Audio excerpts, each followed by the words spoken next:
दयानंद सरांनी जे केलंय ना त्यानंतर MNN वाचवणं कौशिकी मॅडमना सुद्धा पॉसिबल नाहीये. आता ना आपण आपला विचार करायला हवा. चॅनल बंद पडला ना तर आपण प्रॉब्लेममध्ये येऊ आणि नंतर जॉब शिफ्ट करायला पण प्रॉब्लेम होईल. मुलाची फीस, घराचा हप्ता.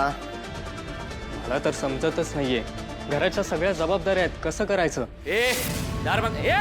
झोपलाय का? दार बंद कर. कोणी आधी आला नको, दार बंद करून घ्या आधी. रेजिग्नेशनचा प्रिंट काढायला सांगितलं. युवराज हे बघ, शांत हो. तू मला शिकवू नको काय करायचं आणि काय नाही ते. तू शांत राहा, कळला?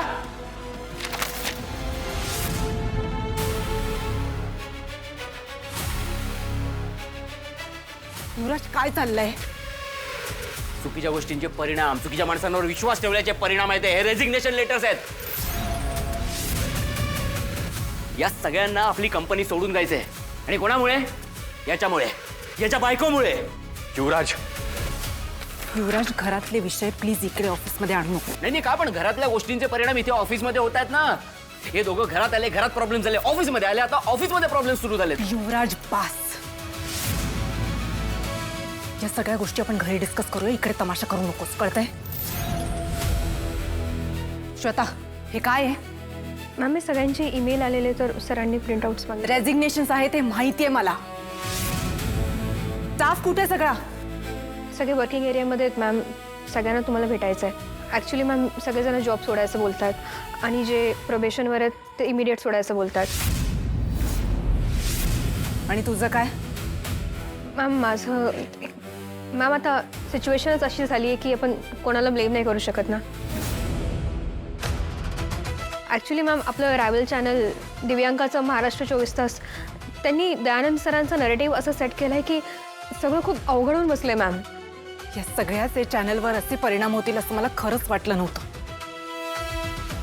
MNNला मी स्वतःचं कुटुंब समजत होते.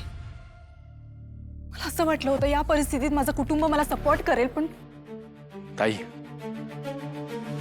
मला असं वाटतं की आपण एकदा स्टाफशी बोलायला हवं. रादर तू तरी बोलायला हवंस. हो मॅम.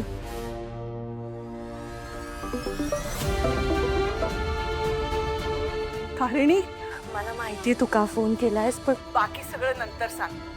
पण आधी सांग, तू ठीक आहेस ना? मी ठीक आहे. जरा गडबडीत आहे. काम होतं ग. करू का नंतर फोन तुला? कामाची गडबड संपेल ग, पण मनात जो गोंधळ चालला त्याचं काय करशील? अगं आजी आहे मी तुझी. तुझी ही अवस्था माझ्यापेक्षा जास्त कुणाला कळणार आहे? हे बघा, मी आज इकडे कौशिकी खांडेकर म्हणून नाही, मी एक कॉलिग म्हणून तुम्हा सगळ्यांशी बोलायला आली. मला असं वाटतं कुठल्याही गोष्टीवर सोल्युशन काढलं तर ते सोल्युशन आपल्याला मिळू शकतं आणि तेच सोल्युशन काढायला आज मी तुमच्यासमोर आले. तुमच्या सगळ्यांचे रेजिग्नेशन्स माझ्याकडे आलेत, पण मी ते रेजिग्नेशन्स एक्सेप्ट केलेले नाही आहेत आणि मी ते करणारही नाही आहे. हे बघा, मला माहिती आहे तुमच्या मनात खूप प्रश्न आहेत, पण प्लीज मी तुम्हाला रिक्वेस्ट करते, निसंकोचपणे ते सगळे प्रश्न मला विचारा. त्या सगळ्या प्रश्नांची उत्तरं द्यायला मी तयार आहे. मला तुम्हा सगळ्यांची मदत करायची आहे. त्यामुळे प्लीज तुमच्या मनात जे काही आहे ते बोला, माझ्याशी बोला. आपण डिस्कस करू आणि प्रॉब्लेम सॉल्व्ह करू प्लीज. कौशिकी मॅडम, तुमच्याविषयी आमच्या मनात तसं काहीच नाहीये, पण आम्हाला आता कोणालाच इथे काम करायची इच्छा नाहीये. नाही, तुमच्या रेजिग्नेशनवरनं मला कळतं आहे, पण का? मॅडम स्पष्टच सांगतो, दयानंद सरांच्या हातून जे काही घडलंय ना त्यानंतर MNNची इमेज पूर्ण खराब झाली आहे. आपल्याला पुढे खूप प्रॉब्लेम फेस करावे लागणार. आमचे क्लायंट्स चालले, आमच्या सगळ्यांच्या फॅमिलीज आहेत, जबाबदाऱ्या आहेत आणि त्यात MNNचे एम्प्लॉईज म्हणून CVवर लिहिलं तर पुढच्या कंपनीसमोर सुद्धा आमचं रेप्युटेशन खराब होईल. मी तिथे जे पाहिलं तेच सांगितलं ग सुमी. पण त्या न्यूज चॅनलवर माझं स्टेटमेंट अर्धवटच दाखवत आहे आणि त्यामुळे घरात सुद्धा सगळ्यांना असं वाटतंय की मी बाबांना अडकवायचा प्रयत्न करतेय. सुमी, मी खोटं नाही बोलते ग. तारिणी, माझा तुझ्यावर पूर्ण विश्वास आहे. तू सत्याचीच साथ दिलीयस आणि त्यात काहीही चुकीचं केलेलं नाहीयेस. पण सत्याची साथ देणं इतकं अवघड आहे का? हा प्रश्न वसुधाला विचारला असतास तर तिनं काय उत्तर दिलं असतं सांग ना. कठीण असला तरी योग्य मार्ग आहे. हे बघा, तुम्हा सगळ्यांचे मुद्दे मला कळत आहेत, पण मार्केटमध्ये जी न्यूज पसरली आहे ती खोटी आहे. प्लीज माझ्यावर विश्वास ठेवा. मी फक्त म्हणत नाही की तुम्ही माझे कुटुंब आहात, तुम्ही खरंच माझं कुटुंब आहात. आणि मी माझ्या कुटुंबाशी का खोटं बोलेन? दया काकांनी खरंच काही केलेलं नाहीये. दयानंद खांडेकर निर्दोष आहेत आणि हे मी ठामपणे सांगू शकते. आपल्याला रायव्हल चॅनल्सची स्ट्रॅटेजी माहिती नाहीये का? त्यांचं काम आहे हे सगळं करणं. TRP साठी खोट्या न्यूज पसरवल्या जातात आणि त्याच्यावर लोक विश्वास ठेवतात, मत बनवतात. पण प्लीज या सगळ्याला तुम्ही बळी पडू नका. प्लीज माझ्यावर विश्वास ठेवा. दया काकांनी काहीच केलेलं नाहीये. अगं वसुधावर सुद्धा खोटे नाटे आरोप झाले. घरातल्यांच्याकडून बाहेरच्यांच्याकडून वाटेल ते तिला ऐकावं लागलं. पण ती अशी रडत नाही बसली, खंबीरपणे उभी राहिली, लढली. तुझ्या बाबांनी सुद्धा तिच्या लढाईत तिची साथ सोडली, पण तिने हार पत्करली नाही, खंबीरपणे उभी राहिली. काय अगं, तुला तर तुझ्या नवऱ्याची साथ आहे ना. आणि जेव्हा आपल्या जोडीदाराची साथ असते ना, तेव्हा आपली ताकद द्विगुणित होते. कुठल्याही दबावाला बळी पडू नकोस आणि ही लढाई पण अर्ध्यात सोडू नकोस. थँक्यू सुमी. तू काहीही चुकीचं करत नाहीयेस. अगं, मी आहे तुझ्या पाठीशी. अरे खरंच खूप बरं वाटतंय तुझ्याशी बोलत. पण काळजी घे स्वतःची.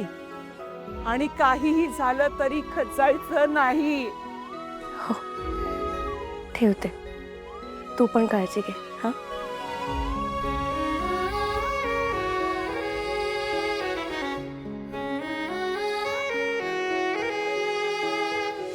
पण मॅडम, आम्ही असं ऐकलंय खांडेकरांच्या सुनेनेच, म्हणजे तुमच्या फॅमिली मेंबरनेच दयानंद सरांच्या विरुद्ध स्टेटमेंट दिले.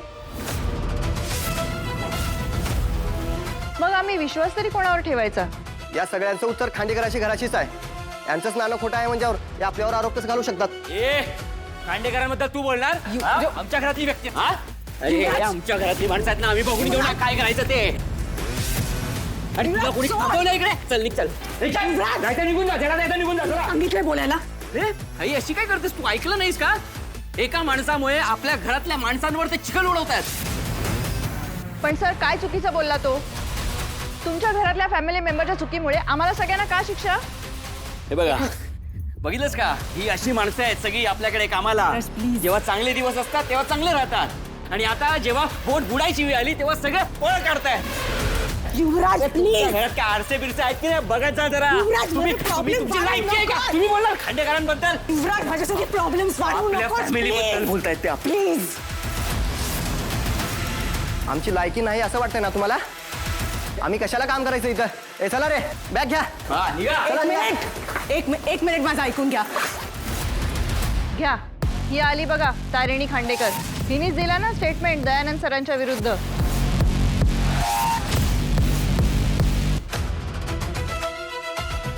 तारिणी, तू इकडे का आलीस? पण काय झालंय नक्की? इथली सिच्युएशन ना थोडी अवघड आहे. मी तुला घरी येऊन सगळं सांगतो ना. प्लीज इथनं जा ना तू आता. अरे हो, पण काय चाललंय? तारिणी, ऐक माझं. घरी जा, वाद घालू नकोस. हे बघ तारिणी, इथले लोक आधीच संतापले. उगाच तुला ब्लेम करतील. मी तुला घरी येऊन सगळं सांगतो ना. हा, ही आली आता कंपनी बंद पाडायला. ए, झाली कंपनी बंद. तुझं काम झालं. जा आता, निघ, चल निघ इथून.